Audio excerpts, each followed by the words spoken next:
दोस्तों नमस्कार। स्वागत है आपका हमारे इस YouTube मंच पर। आज चर्चा लोकसभा चुनाव की और लोकसभा चुनाव को लेकर पहली बार ऐसा दिख रहा है कि इस देश में जनता के बीच, राजनीतिक दलों के बीच बहुत ज्यादा उत्साह नहीं दिख रहा है।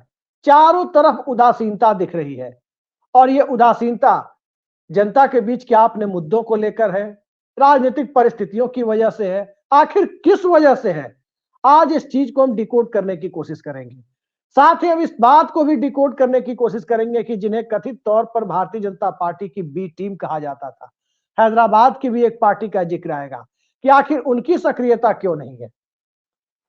और इन सारी परिस्थितियों में भारतीय जनता पार्टी जो 370 प्लस का नारा दे रही है, 400 पार का नारा दे रही है, एनडीए गठबंधन के एक मुख्यमंत्री तो 4000 की पार करा दे रहे हैं।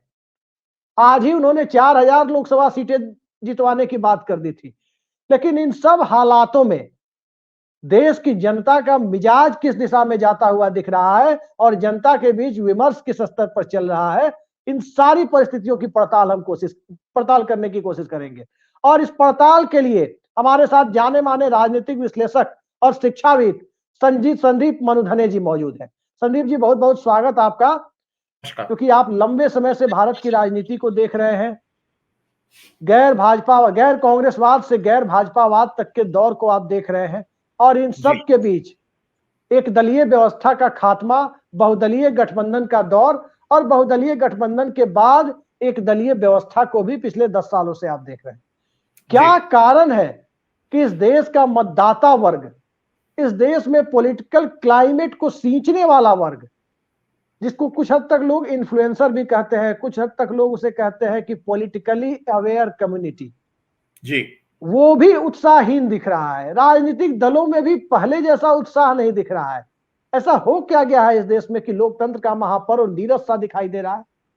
जी, अभिषेक जी, मुझे इसके 9 अलग अलग कारण जान पड़ते हैं। भारत एक बड़ा विशाल और विविध देश है। कोई भी एक फैक्टर कभी किसी चीज के पीछे काम नहीं करता है। सारी फिनोमिना के पीछे 2-3 चीजें तो होती ही हैं। और यहाँ तो हम लोकतंत्र के महापर्व की बात कर रहे हैं, लोकसभा चुनाव की बात कर रहे हैं, जो देश की दिशा तय करता है। तो मेरे हिसाब से देयर आर 9 रीजंस, 9 बड़े कारण हैं। मैं आपके साथ सारे डिस्कस कर लेता हूं। सबसे पहला कारण मुझे ऐसा लगता है कि कुछ बड़े गहन मुद्दे जो लोगों की जिंदगी को बहुत गहराई तक प्रभावित कर चुके हैं पिछले 10 सालों में, महंगाई, मुद्रास्फीति का बढ़ा हुआ रहना, इन्फ्लेशन जिसे हम कहते हैं, बेरोजगारी अर्थात अनएम्प्लॉयमेंट, लाइवलीहुड्स का बना हुआ चैलेंज, इनफॉर्मल सेक्टर में 50% से ज्यादा एमएसएमईज का 6 साल में बंद हो जाना, करोड़ों लोगों का बेरोजगार हो जाना और उस पर सरकार की कोई प्रतिक्रिया ही नहीं आनी, और छोटी छोटी रोजमर्रा के संघर्ष की बातें, जैसे कि स्कूलों में एडमिशन मिलने में संघर्ष, अच्छे स्कूलों में जगह नहीं होना, फीस का अनाप शनाप बढ़ते जाना।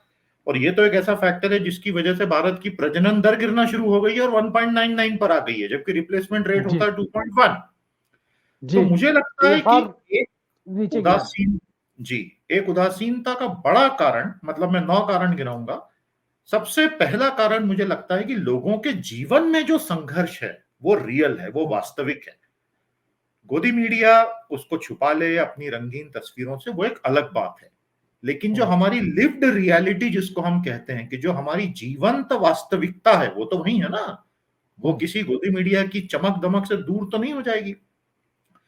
तो मुझे ऐसा लगता है कि इस वजह से लोगों को चुनाव में उतनी रुचि पहले जितनी नहीं रह गई। एक कारण ये हो सकता है।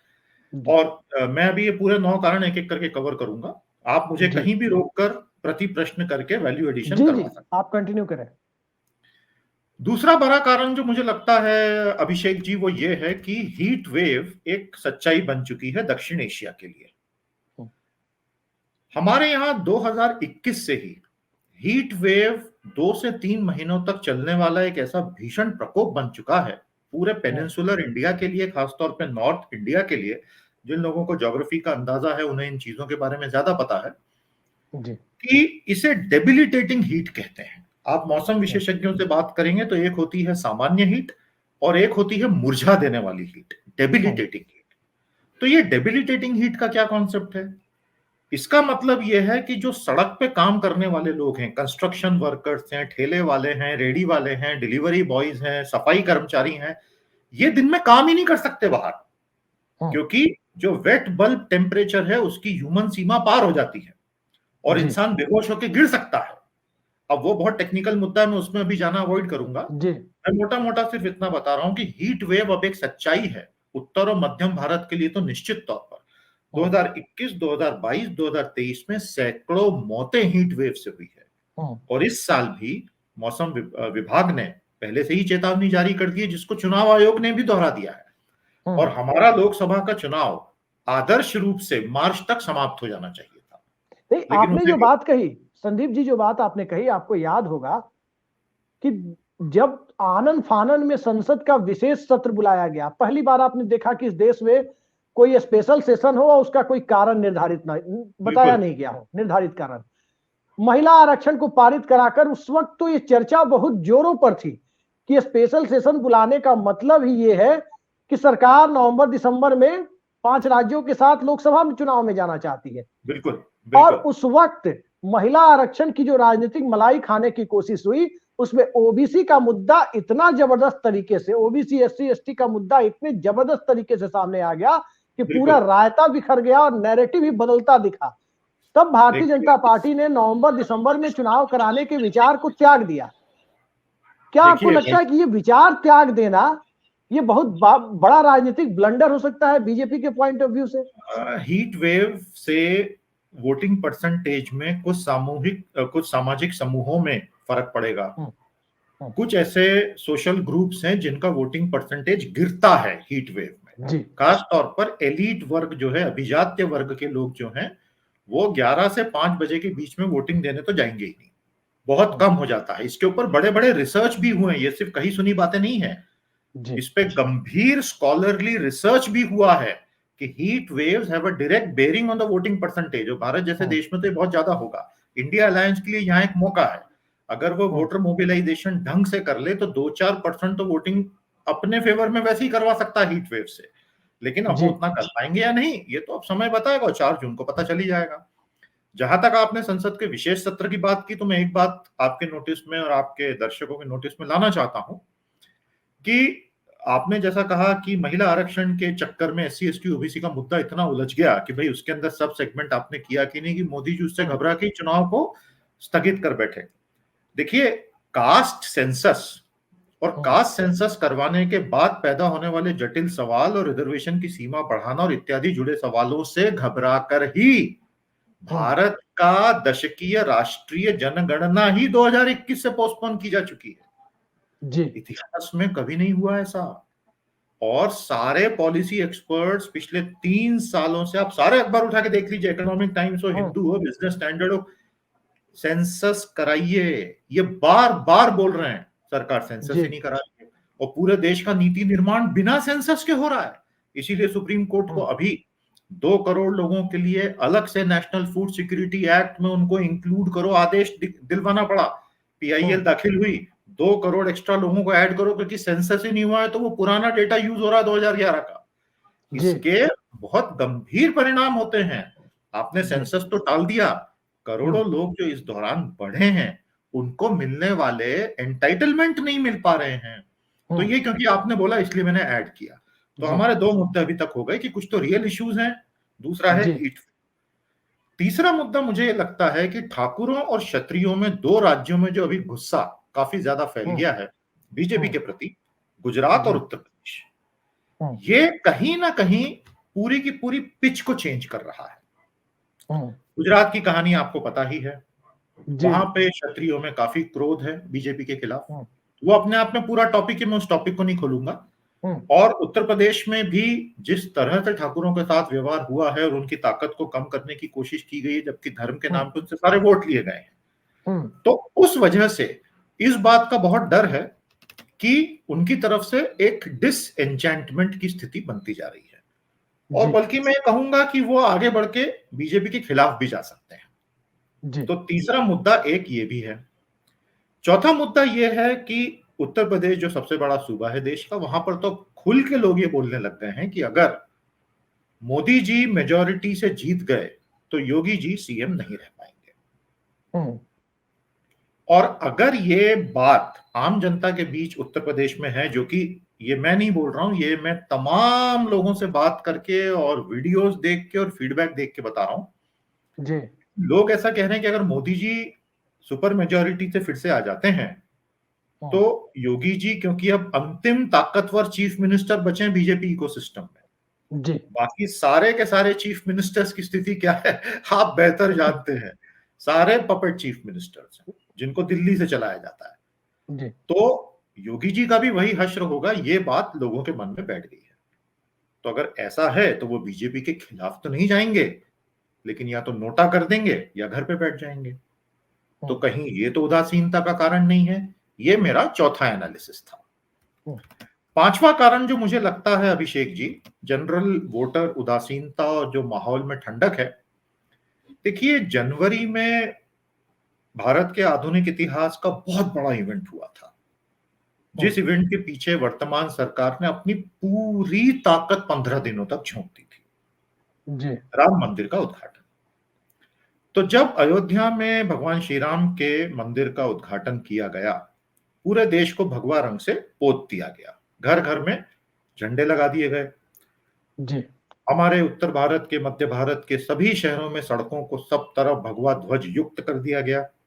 क्या होता है कि किसी भी समाज में, किसी भी देश में, जब आप एक इतना बड़ा इवेंट करते हैं कि लोग उसके लेकिन वो रंग में, तो मोमेंटम पकड़ नहीं पाया, लोग उसी दिन 2 बजते बजते उस इवेंट से मैं उब गए थे।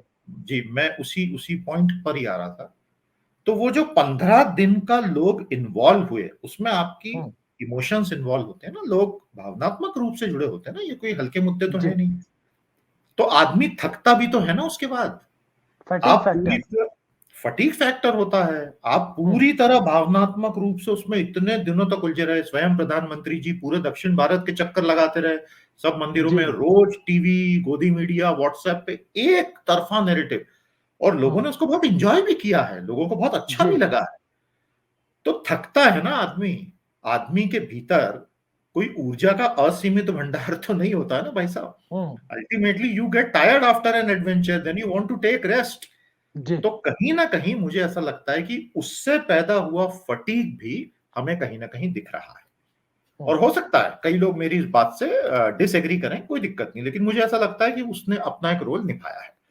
हम्म, तो ये हमारे 5 फैक्टर हो गए। पहला हमने जी, बात किया था कि रियल इश्यूज हैं, इन्फ्लेशन, अनएम्प्लॉयमेंट, लाइवलीहुड। दूसरा हीट वेव। तीसरा ठाकुर क्षत्रियों का गुस्सा। चौथा योगी जी को हटाया जा सकता है। पांचवा हम्म, राम मंदिर से पैदा हुई हम्म, एक थकान, क्योंकि उसको बहुत एंजॉय किया लोगों ने। जी, छठा जो मेरा एनालिसिस कहता है जनरल उदासीनता का, देखिए पिछले 10 सालों में भारत में ऐसा हुआ है जो 75 सालों में नहीं हुआ था, मतलब उसके पिछले 65 सालों में नहीं हुआ था। हम्म, चौबीसों घंटे एक तरफा political narrative main stream media और व्हाट्सएप पे चलाया गया है, हम्म, और उसमें नफरत की आंधियां चली हैं। ऐसा तो है जी, नहीं कि उसमें महात्मा गांधी और नेहरू और मौलाना आजाद और नेताजी बोस के आदर्शों की बात होती है। हम्म, उसमें क्या बातें होती हैं सबको पता है, जी, जिसपे सुप्रीम कोर्ट तक आदेश दे चुका है कि नफरती एंकरों पे रोक लगाई जाए। कितनी रोक लगी, क्या हुआ, सबने देखा। बल्कि जो लोग सच बोल रहे हैं उनके यूट्यूब चैनल बंद हो रहे हैं।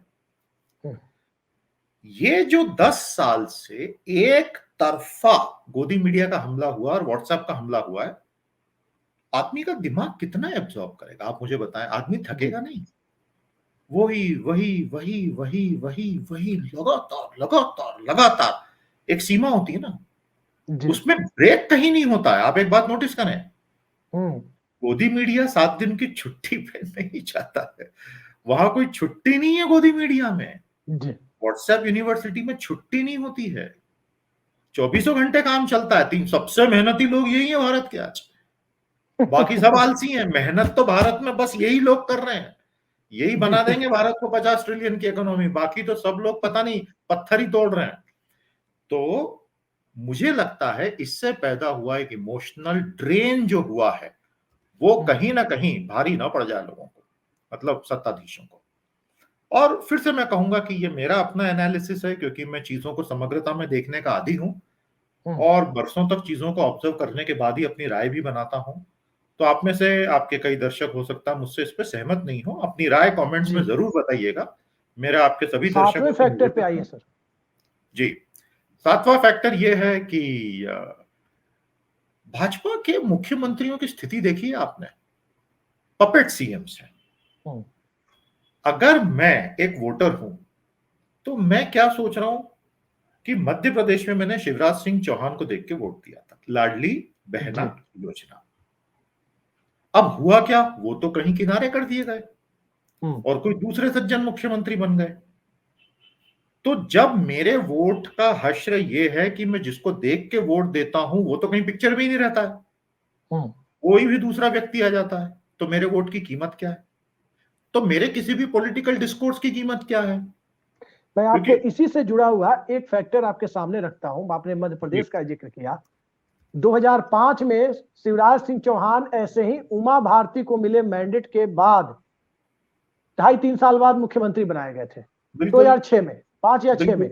और जो 2009 का लोकसभा चुनाव हुआ उसमें मध्य प्रदेश में 29 में से 12 सीटों तक कांग्रेस पहुंच गई और 17 सीटों तक भारतीय जनता पार्टी थी, रुक गई थी। यानी बहुत बड़ी गिरावट देखने को मिली। और उसके बाद शिवराज सिंह चौहान की जब तक इमेज बनी तब तक 2014 का लोकसभा चुनाव और 13 का विधानसभा चुनाव आ गया। जी बिल्कुल। और शिवराज सिंह चौहान किन हालातों में सीएम बने थे आपको पता भी है। उमा जी भारती किस तरह चिल्लाते हुए निकली थी उस हॉल से बाहर, आडवाणी जी जी इत्यादि पे कि आप तो कार्रवाई कीजिए मुझ पे, देखते हैं ना। और उसके बाद उनका पूरी तरह से ही पतन हो गया राजनीति में, जी एटलीस्ट भाजपा की। तो सातवां कारण मुझे ये लगता है। आठवां कारण मुझे ये लगता है कि अब मैं थोड़ा मार्केटिंग को कॉर्पोरेट की भाषा में समझाता हूं। देखिए, कोई भी ब्रांड एक इन्फेंसी की स्टेज से निकलती है, एडोलेसेंट पे जाती है, एडल्ट होती है, मैच्योर होती है, उसके बाद उसका डिक्लाइन होता है। कोई भी ब्रांड परमानेंट नहीं होती। आप उसको कितना भी री इन्विगोरेट करें, री इनोवेट करें, रिप्लेनिश करें, वो धीरे धीरे प्लेटो होती ही है और फाइनली उसका अंत होता ही है। जी नरेंद्र मोदी जी की ब्रांड 10 साल से इस तरह से 2012, 13, 14 में ऊपर तक आई, फिर ऊपर बढ़ती गई बढ़ती गई बढ़ती गई और कहीं ना कहीं अब वो एक प्लेटो पर आ गई है, सैचुरेशन पर आ गई। अनेक राज्यों में ऑलरेडी संख्या बल में वो सैचुरेट हो ही चुके हैं। तो इसके आगे क्या? तो मुझे ऐसा लगता है कि ब्रांड मोदी जो है इतने इन्वेस्टमेंट के बाद अब अपने पीक पर है और एक नेचुरल डिक्लाइन की प्रोसेस में आ चुकी है। अब ये डिक्लाइन तुरंत अभी हो जाएगा 4 जून के पहले, या 5 साल के बाद होगा, या 10 साल के बाद होगा, ये तो इतिहास के गर्भ में छिपा है। I can not really comment on it, but ये एक संभावित फैक्टर हो सकता है। नवा और अंतिम कारण मुझे ये लग रहा है, जो सबसे खतरनाक है और जो मैं बोलने से भी डर रहा हूं, इसलिए मैंने 90 पे रखा था। जी आम जनता के मन में सिस्टम और लोकतंत्र के प्रति पैदा हो चुकी कोफ्त, क्योंकि उन्होंने संस्थाओं का संपूर्ण पतन देख लिया है। अगर ऐसा हुआ है तो ये आपके लिए, मेरे लिए, देश के लिए, इस देश को आजाद कराने वालों के लिए, संविधान बनाने वालों के लिए बहुत ही बुरी खबर है। इससे बुरी खबर कुछ नहीं हो सकती कि लोगों का भरोसा उठ जाए कि भाई क्या फायदा है, सारी पार्टियां चोर हैं। अब आप देखिए, इलेक्टोरल बॉन्ड का इतना बड़ा घोटाला सामने आया, जिसको हमारे वर्तमान वित्त मंत्री के पति बोलते हैं कि ये विश्व का सबसे खतरनाक घोटाला था। जी मतलब कितनी बड़ी बात है। आज भारत का हर पढ़ा लिखा समझदार आदमी, भले ही वो मोदी जी का वोटर हो, मन ही मन तो उसको समझ में आ गया ना कि यार ये तो बहुत गलत चीज हो गई। तो उनके मन में भी एक डिसएंचेंटमेंट यानी उदासीनता की भावना, और जो उनको वोट नहीं भी देता है, बाकी का पूरा 65-70% आबादी, कि ये चल क्या रहा है। इलेक्शन कमीशन शिकायतों पे नोटिस नहीं ले रहा है, आदर्श संहिता का वायलेशन हो रहा है, खुल्लम खुल्ला धर्म के नाम पे वोट मांगे जा रहे हैं, वो कुछ करता ही नहीं है।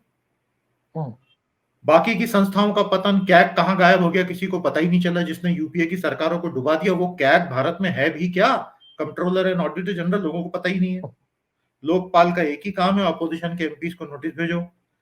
ये सारे फैक्टर, सीबीआई आईटी के बारे में तो मैं कुछ ना बोलूं तो बेहतर होगा। इन सारी चीजों ने देश की जो सुधी जनता है, अच्छी जनता है, प्यार करते हैं जो इस देश से, मोहब्बत करते हैं, चाहते हैं कि ये देश एक विश्व गुरु, विश्व शक्ति सच्चे अर्थों में बने, सिर्फ जुमलों में नहीं, नारों में नहीं।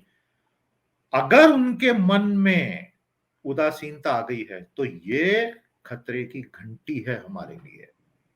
और मैं तो प्रभु श्री राम से यही प्रार्थना करता हूं कि ऐसा नहीं हुआ हो। तो ये संदीप जी, 9 कारण हैं। एक सवाल मेरे मन में उठता है कि जैसे कोरोना महामारी जब आई थी पहले साल, आपको याद होगा 2020 में, एक टर्म हमने बहुत सुना था, जब उस वक्त तत्काल ये लाइलाज लग रही थी, तब लोग इंतजार कर रहे थे हर्ड इम्यूनिटी का। हर्ड इम्यूनिटी एक शब्द सुनने को मिला उस वक्त, आपको याद होगा। जी जी बिल्कुल उसी तरह से, हालांकि मैं कोरोना महामारी से तुलना नहीं कर रहा हूं, मैंने बस एक एग्जांपल दिया, समझ गया। चुनावी हिंदुत्व का जो ओवरडोज जनता को दिया गया है, जी कहीं ऐसा तो नहीं है कि वोटर्स के बीच उदासीनता का कारण इस चुनावी हिंदुत्व के अगेंस्ट, उसके विरुद्ध एक हर्ड इम्यूनिटी का डेवलप कर जाना है, जो बाहर से तो नहीं दिख रहा है लेकिन अंदर से चुनावी हिंदुत्व के नैरेटिव को खोखला बनाता जा रहा है। चुनावी हिंदुत्व की ताकत किसी शत्रु के होने से होती है। आपके सामने एक शत्रु प्रस्तुत किया जाता है, फिर चुनावी हिंदुत्व बहुत मजबूत हो जाता है। अगर शत्रु नहीं होगा तो चुनावी हिंदुत्व होगा ही नहीं। जी। फिलहाल के महीनों में हमने ये देखा कि वो जो शत्रु कोट अनकोट पेंट किया जाता रहा है, उसने बड़े शालीनता से 3 कदम पीछे खींच लिया और उसने रिएक्ट करना ही छोड़ दिया है। अब अगर जिसको आप शत्रु बना के दुनिया के सामने रखना चाहते हो अपनी बैटरी को गर्म करने के लिए, अगर वो 3 कदम पीछे चला जाता है, वो शालीन हो जाता है, वो रिएक्ट करना ही छोड़ देता है, तो आपकी बैटरी गर्म होगी कैसे? जी। ये इसके पीछे का एक बहुत बड़ा फैक्टर है, जो शायद आपको जिस तरह कुछ पार्टियां अपने कैंडिडेट्स खड़े कर रही हैं यूपी बिहार में, उन रुझानों से भी अगले 10 दिनों में दिख जाएगा। आप जिस तरफ इशारा कर रहे हैं मैं उसी पर आ रहा हूं। AIMIM, ऑल इंडिया मजलिस इत्तेहादुल मुसलमीन, ये हैदराबाद की एक पार्टी है। सलाउद्दीन ओवैसी साहब बड़े दिग्गज सांसद हुआ करते थे, बाद में उनके बेटे असदुद्दीन ओवैसी इस पार्टी को संभालते हैं। बिहार का चुनाव हो, पिछले बिहार विधानसभा चुनाव में सत्ता अगर नहीं मिली किसी को, तेजस्वी यादव को, तो इसके पीछे MIM को एक फैक्टर माना गया, और जो वो था भी।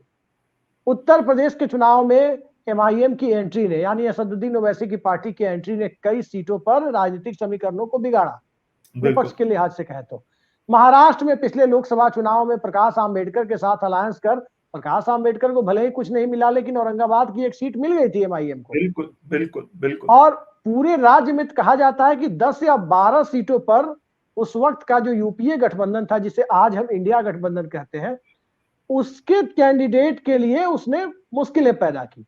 बिल्कुल। बंगाल चुनाव पे भी देखा गया कि कुछ हद तक कोशिशें हुई, 7-8 सीटों पर ही लड़ी, लेकिन कामयाबी नहीं मिली। अब लोकसभा चुनाव में हालात ये है सर, एक छोटा एग्जांपल मैं दूंगा। बिहार में सिवान एक जगह है, डॉक्टर राजेंद्र प्रसाद की वजह से जाना जाता था, संविधान सभा के प्रथम अध्यक्ष और प्रथम राष्ट्रपति।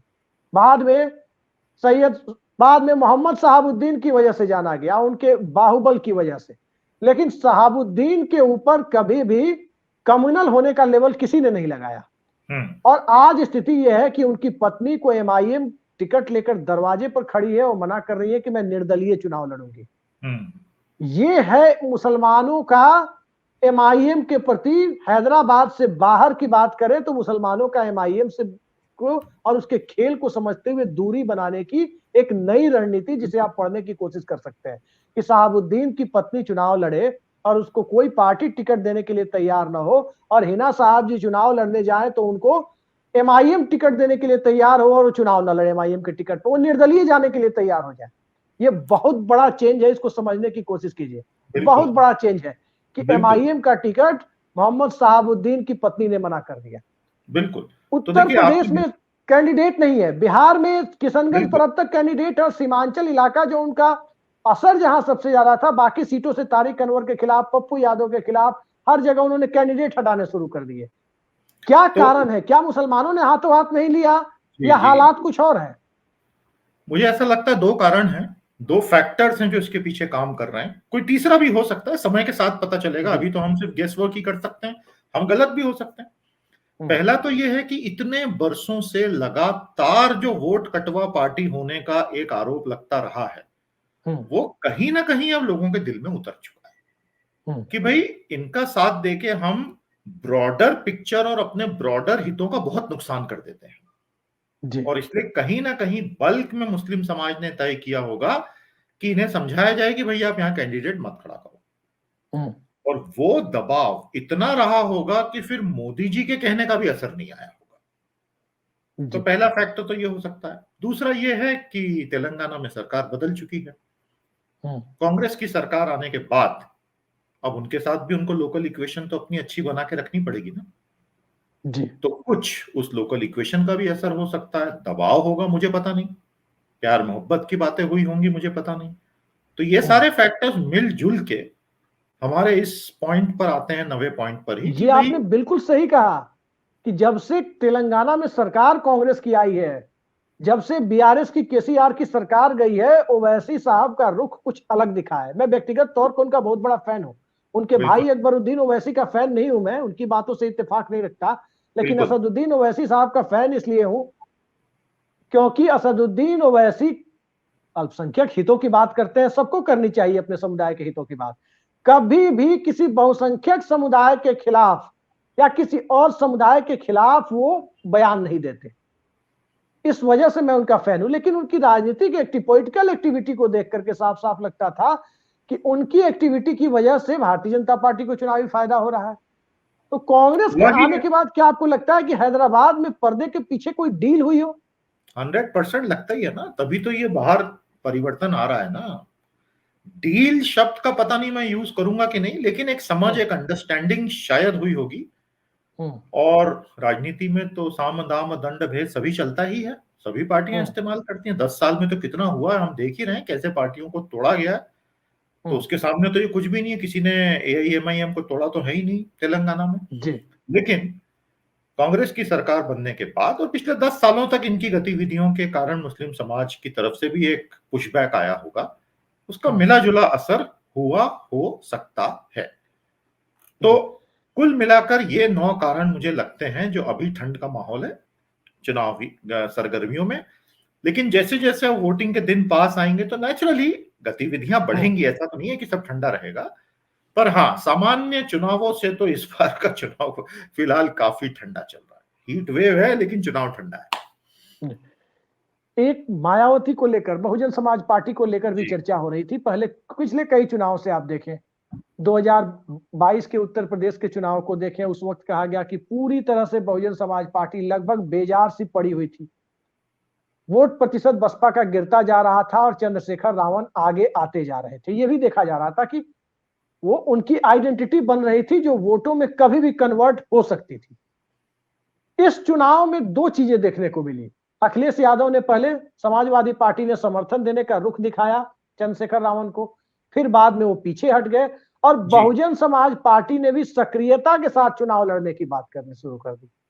आकाश आनंद एक आक्रामक कैंपेन चला रहे हैं और उनकी कैंडिडेट की लिस्ट बीजेपी को ज्यादा परेशान कर रही है। ये बदलाव क्या भारतीय जनता पार्टी को सबसे बड़े सूबे उत्तर प्रदेश में एक ऐसे दौर में तो खड़ा नहीं हो गया है संदीप जी, जिस दौर में आप कह रहे हैं कि ठाकुरों के बीच डिसइंचेंटमेंट की स्थिति है, योगी आदित्यनाथ और नरेंद्र मोदी के बीच का बॉडी लैंग्वेज मंच पर ही दिख जा रहा है, और सामाजिक आर्थिक रूप से भी इस देश में चाहे ओल्ड पेंशन स्कीम की मांग हो, किसानों का मुद्दा हो, अग्निवीर का मुद्दा हो, रेलवे एनटीपीसी का मुद्दा हो, आरओ एआरओ की भर्ती को लेकर कितना बड़ा आंदोलन हुआ, जाति जनगणना हो, इन सब मुद्दों से हर वर्ग में, यूं कहें कि हर घर में 5 में 2 वोट तो कम से कम ऐसे हो गए हैं, हो सकता है 4 भी हो गए हो, जो भारतीय जनता पार्टी के खिलाफ जाते हुए दिख रहे हैं। इस हालात में मायावती की भूमिका को आप किस प्रकार से देख रहे हैं? मायावती जी की भूमिका पर आने से पहले हम कांग्रेस ने जो अपना मैनिफेस्टो जारी कर दिया है, हम इस बात पर भी ध्यान दें कि कांग्रेस के मैनिफेस्टो में वो सारे मुद्दे उठाए गए जो आपने अभी बोले जी। ये सारे पेन पॉइंट जो उन्होंने 5 न्याय और 25 गारंटियों का वो पूरा पोस्टर जारी किया है, जो उस मैनिफेस्टो का एक सार है, वो समाज के उन सारे वर्गों को टच कर रहा है जो रियल पेन पॉइंट्स हैं। बीजेपी उसकी कितनी भी आलोचना कर ले कि इसके लिए पैसा कहां से आएगा, खर्चा कहां से होगा, वो तो सब हो जाएगा। सरकार यदि बनी तो सारे फाइनेंसेस ऑटोमेटिकली स्ट्रीमलाइन हो जाते हैं, अननेसेसरी खर्चे चेंज हो जाते हैं, जो स्कीमें नहीं चाहिए बंद हो जाती हैं, हर चीज हो जाती है। लेकिन कांग्रेस के मैनिफेस्टो ने ये सारे पेन पॉइंट उजागर कर दिए हैं और लोग अब सोचने पे मजबूर हो गए हैं कि इन बातों पे कोई बात तो कर रहा है हमारी। अब कांग्रेस को कितना आगे पहुंचा पाती है ये तो समय बताएगा। पर आपने बिल्कुल सही मुद्दा पकड़ा। मायावती जी का पिछले 7 से 10 दिनों में जो स्ट्रेटेजिक मूव्स हो रहे हैं और जो अप्रोच दिख रही है वो उससे पहले की उदासीन अप्रोच से अब अलग है। तो ये तो अपने आप में ही बहुत बड़ा परिवर्तन है। लेकिन बहुत ज्यादा उम्मीद मत रखिएगा, हो सकता है कल से आप फिर से देखें कि पुनः वही उदासीनता की स्थिति आ जाए, क्योंकि पर्दे के पीछे क्या चल रहा है वो तो सभी को विदित है ही। कुछ मैं ज्यादा बोलूंगा नहीं उस पर, सबकी अपनी अपनी सोच है उस पर।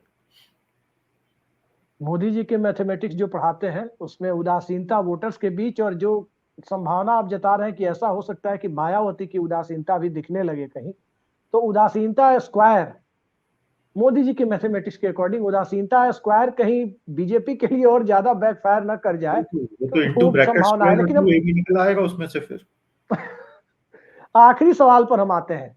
जी भारतीय जनता पार्टी ने जब 2019 या 2014 के चुनाव को भी आप देखें तो इस चुनाव को जीता तो दो चीजें समझ में आई। 2014 में भारतीय जनता पार्टी ने पूर्वोत्तर भारत में अपने मजबूती से पैर जमाए, बिल्कुल। उत्तर प्रदेश के गढ़ को ज्यादा मजबूती के साथ वापस पाया। ये बहुत बड़ा कारण था भारतीय जनता पार्टी की सफलता में। 2019 में आप देखें तो महाराष्ट्र गठबंधन के सहयोगी के साथ ही सही, उद्धव ठाकरे के साथ ही सही, कर्नाटक और पश्चिम बंगाल, कर्नाटक महाराष्ट्र तो एक तरफा जीत कर आई और पश्चिम बंगाल में भी मजबूती से पांव जमाते हुए 18 सीटें जीती। उड़ीसा में भी वो 8 सीटों तक पहुंच गई थी।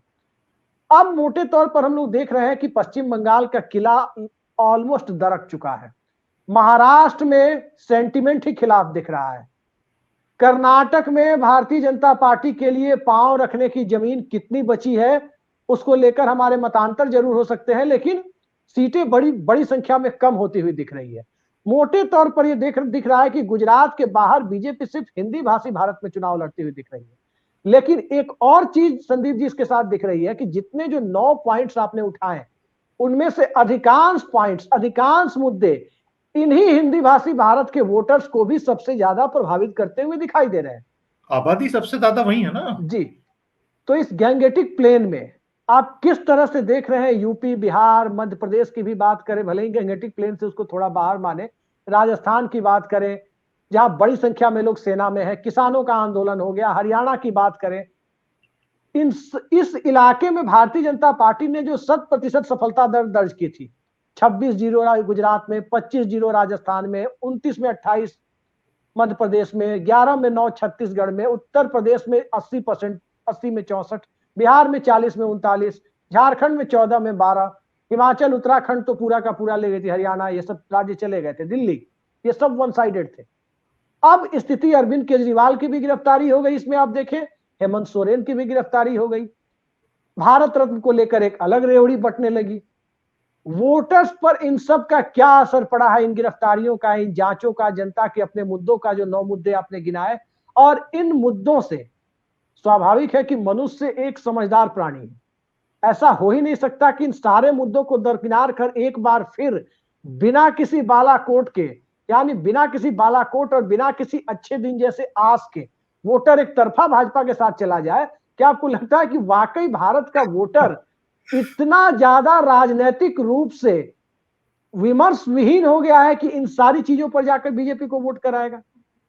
मनुष्य समझदार प्राणी है, ये तो हमने आज की सभा में देख लिया, जहां मुख्यमंत्री जी 4000 सांसद जिता के ला रहे हैं। तो हीट वेव भी चल रही है और मनुष्य की समझदारी भी फिलहाल थोड़ी खतरे में दिखाई पड़ रही है। खैर ये तो हंसी मजाक की बात हो गई।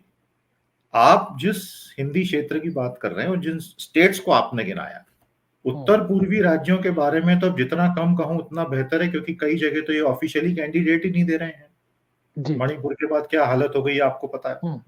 पश्चिम बंगाल में 5 या 6 से ज्यादा सीटें आ जाएं तो वो बहुत बड़ी अचीवमेंट होगी। कारण आपको सारे पता है किस प्रकार से मथुआ वाला पूरा कार्ड बैकफायर हो गया, जंगल महल क्षेत्र में दिक्कत है आदि आदि। कर्नाटक में पिछली बार से सीटें आधी रह जाएंगी, सरकार और डी के शिव कुमार जी हैं वहां। महाराष्ट्र के लोग भरे पड़े हैं, जो वहां की स्थानीय पार्टियों को जिस तरह तोड़ा गया, तो वो तो इंतजार कर रहे हैं कि वोटिंग का दिन कब आए। शरद पवार की पार्टी तो को तोड़ा गया, उद्धव ठाकरे की शिवसेना तोड़ी गई। बिल्कुल, तो वहां तो सीटें बढ़ने का तो है ही नहीं, रिटेन हो जाए तो अचीवमेंट हो जाएगा, आधी हो जाएंगी, सभी लोग यही कह रहे हैं। अब 4 तारीख को ही पता चलेगा, हो सकता है हम गलत साबित हो जाए, कोई बात नहीं, जो है सो है। और इन बड़े राज्यों में इतनी तेजी से सीटें कम होंगी, और तमिलनाडु और केरल में तो मैदान साफ है। तो आप समझ सकते हैं कि चैलेंज बहुत बड़ा है। बाकी जगह आप सैचुरेशन पे खड़े हैं, हरियाणा में पत्ते उल्टे पड़ रहे हैं।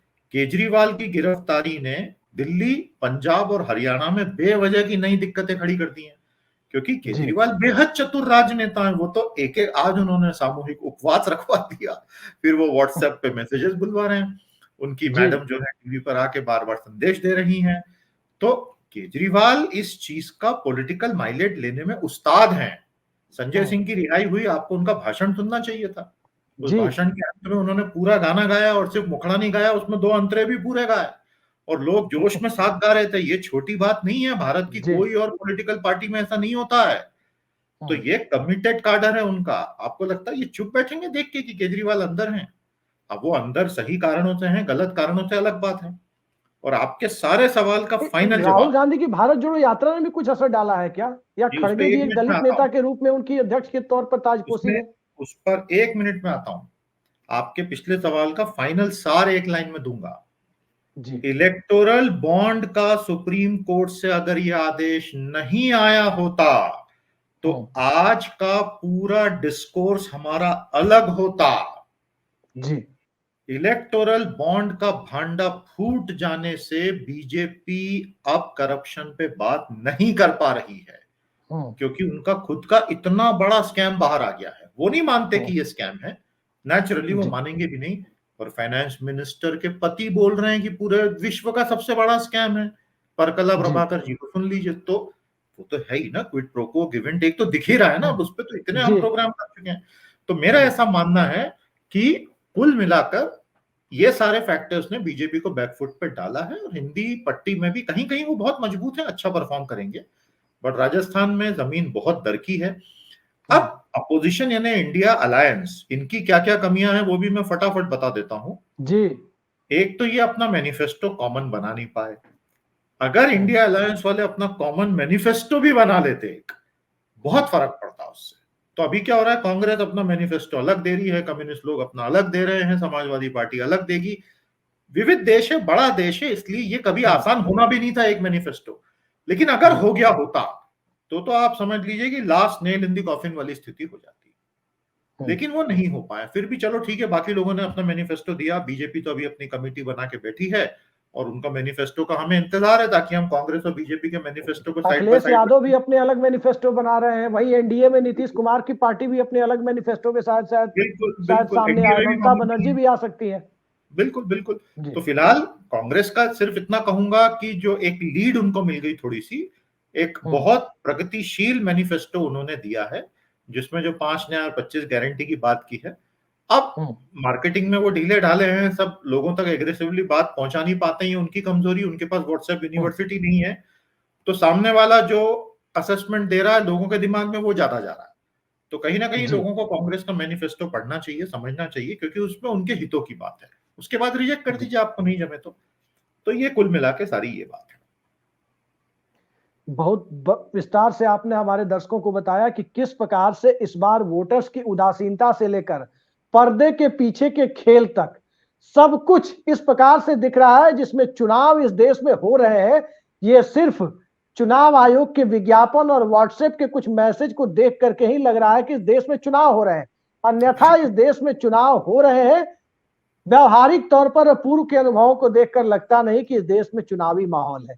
आम चुनाव की परिस्थितियां कभी ऐसी नहीं रही जिसमें प्रधानमंत्री को चुनाव में दौरा करने के बाद भी वोटर्स के बीच से भी, जनता के बीच से भी उनके सामने उनके गठबंधन के मुख्यमंत्री को लोगों को डांटते फटकारते हुए हाथ उठाने के लिए कहना पड़ रहा है कि हाथ उठाकर बोलिए। अब जनता कितने मन से या कितने भारी मन से हाथ उठा रही है, क्या इसके लिए 10 साल के काम या 10 साल के कारनामे दोनों जिम्मेदार हैं। इन सब परिस्थितियों पर अगले 7 चरणों में, यानी 19 अप्रैल से लेकर 1 जून के बीच सारी परिस्थितियां साफ होंगी और 4 जून के बीच। अभिषेक जी 10वां कारण भी गिना दूं, 10वां कारण भी गिना दूं। इतना लंबा चुनाव, आप 3 या 4 दिन में चुनाव खत्म कीजिए और फिर लोगों का एक्साइटमेंट लेवल देखिए।